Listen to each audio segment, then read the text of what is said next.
एक मोठी बातमी। एकीकडे मुंबई महापालिकेच्या निवडणुकीवरून मराठी विरुद्ध अमराठी असा वाद पेटलेला असताना दुसरीकडे शिवसेना आमदार प्रकाश सुर्वेंनी विरोधकांच्या हाती आयतं कोलीतच दिलं।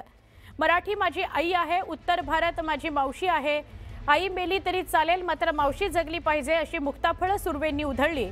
यावरून आता ठाकरेंची शिवसेना चांगलीच आक्रमक झाली आहे। मतांकरता माय मराठीचा अपमान करत असल्याची टीका सुर्वेंवर करण्यात आली आहे।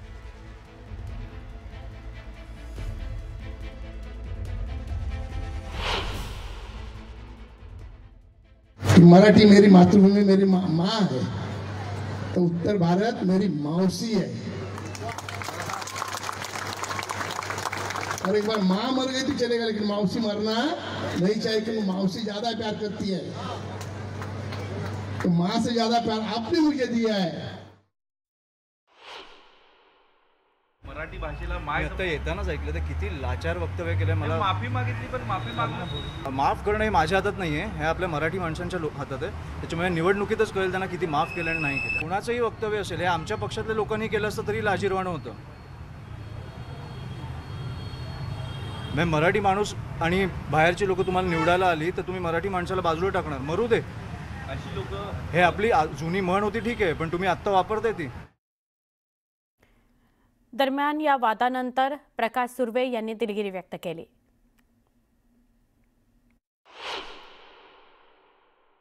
मराठी भाषा ही आमची मातृभाषा आहे, आमची मायमाऊली आहे आणि अनावधानाने माझ्या तोंडातून शब्द गेला असेल म्हणजे मी हात जोडून माफी मागतो। कुणाच्या भावना दुखावल्या गेल्या असेल त्याची मी दिलगिरी व्यक्त। पुन्हा एकदा वेगवान स्वरूपातल्या घडामोडी। मेट्रो 3 भुयारी मेट्रो मार्गिकेचा तिसरा टप्पा सुरू झाल्याने मुंबईकरांकडून आरे कफ परेड गारेगार प्रवासाला पसंती दिली जाते। त्यानुसार ऑक्टोबर महिन्यामध्ये तब्बल 38,63,741 प्रवाशांनी मेट्रो प्रवास केला, तर 9 ऑक्टोबर पासून संपूर्ण मेट्रो मार्गिका सुरू झाल्यापासून अवघ्या 23 दिवसांमध्ये 33 लाखांहून अधिक प्रवाशांनी प्रवास केला।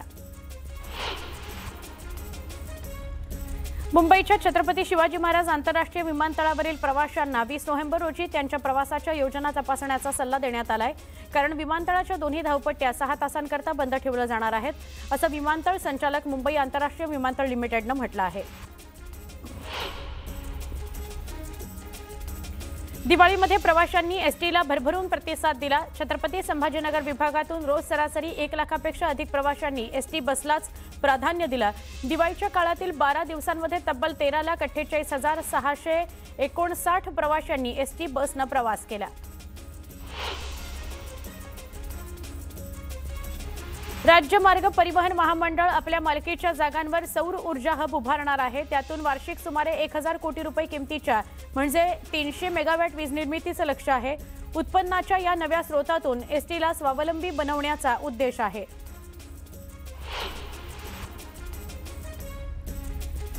एसटी महामंडळातर्फे राज्यभर राबवण्यात येत असलेल्या हिंदू हृदय सम्राट बाळासाहेब ठाकरे स्वच्छ सुंदर बसस्थानक या उपक्रमामध्ये मुंबई विभागाने पुन्हा एकदा स्वच्छतेचा मानाचा तुरा पटकावला आहे।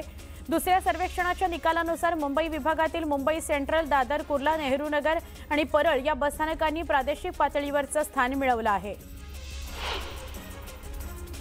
केवळ 216 दिवसांमध्ये 150 दशलक्ष टन माल लोडिंग पूर्ण करून दक्षिण पूर्व मध्य रेल्वेने मालवाहतुकीत उत्कृष्ट कामगिरी बजावली आहे। रेल्वे प्रशासनाच्या दाव्यानुसार गेल्या 4 वर्षाच्या तुलनेत हा मोठा विक्रम आहे।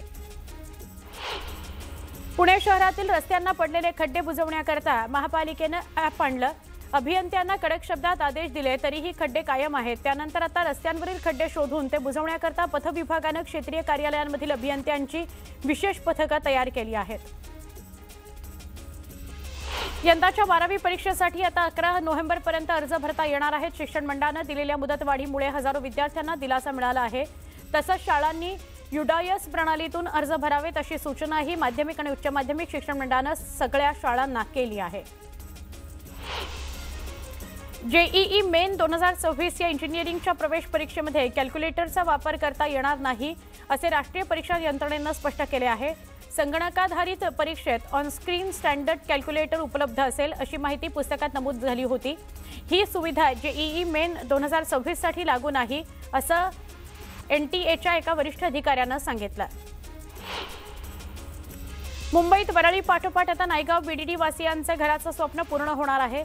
पुनर्विकास प्रकल्पाअंतर्गत पहिल्या टप्प्यातील 5 इमारती तयार झाल्या असून 864 कुटुंबांना लवकरच घराचा ताबा दिला जाणार आहे. मुख्यमंत्र्यांची वेळ मिळताच चावी वाटपाचा सोहळा आयोजित करण्यात येईल अशी माहिती सूत्रांनी दिली. 1 नोव्हेंबरपासून माथेरानची राणी सुरू होईल अशी अपेक्षा होती, मात्र मुहूर्त टळल्यानं पर्यटकांचा हिरमोड झाला.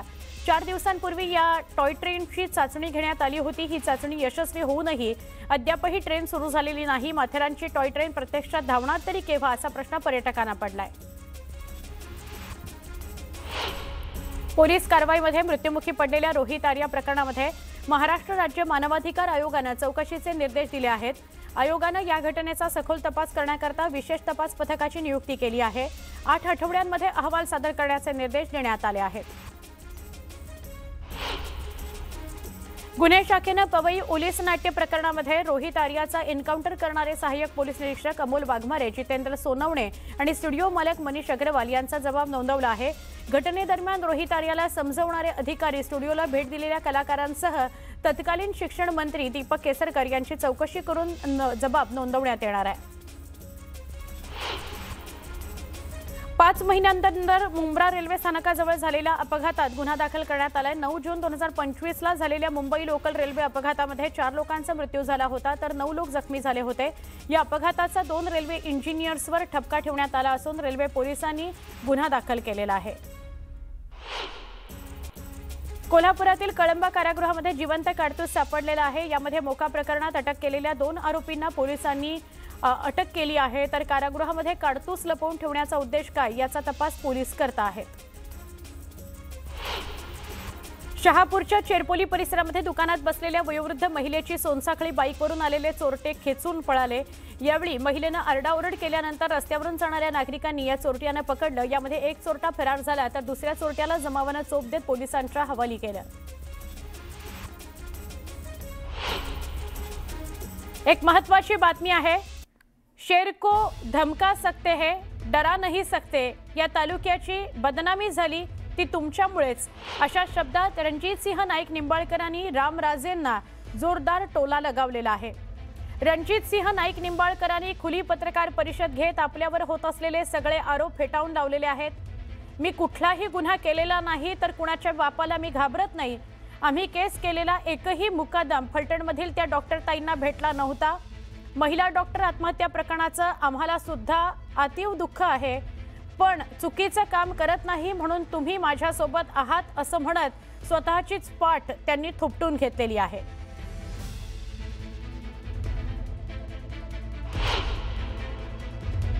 माझी ही या शुभदिनी तुम्हाला वॉर्निंग आहे, सावधगिरीची सूचना आहे.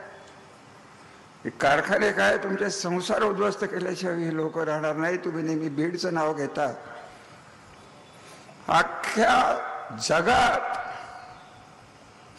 मालोजीराव नाईक निंबाळकराला जे जमलं नाही, हे आपल्या फलटणचं नाव CNN आणि BBC न्यूजवर गेलेलं आहे की असं असं झालेलं. एवढं लक्षात घ्या. इतकी बदनामी ही कशी धुवून काढायची, तर कमीत कमी त्यांना कोणाला पश्चाताप झाला नसेल. ज्यांनी कोणी काय केलं असेल त्याला माझं काय बोलायचं नाही.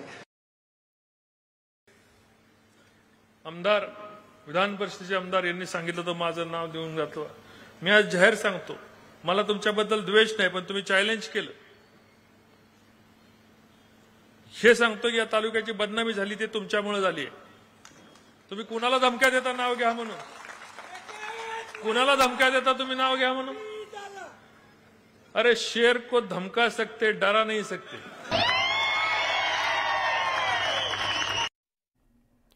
भाजपचे नेते आणि माजी खासदार रणजितसिंह नाईक निंबाळकरांची फलटणमध्ये जाहीर सभा पार पडली. गेल्या काही दिवसात आपल्या विरोधात बिनबुडाचे आरोप केले जात आहेत असं रणजितसिंह नाईक निंबाळकर म्हणाले. सभा संपल्यानंतर महिलांनी रणजितसिंह नाईक निंबाळकरांना दुग्धाभिषेक घातला. निंबाळकरांना यावेळी अश्रू अनावर झाले. सगळ्या महिला त्यांच्या आजूबाजूला एकवटल्या आणि स्टेजच्या खालीच त्यांच्यावर दुग्धाभिषेक घालण्यात आला. त्यांना हे सगळं बघून इतकं रडायला आलं की ते ढसाढसा रडले.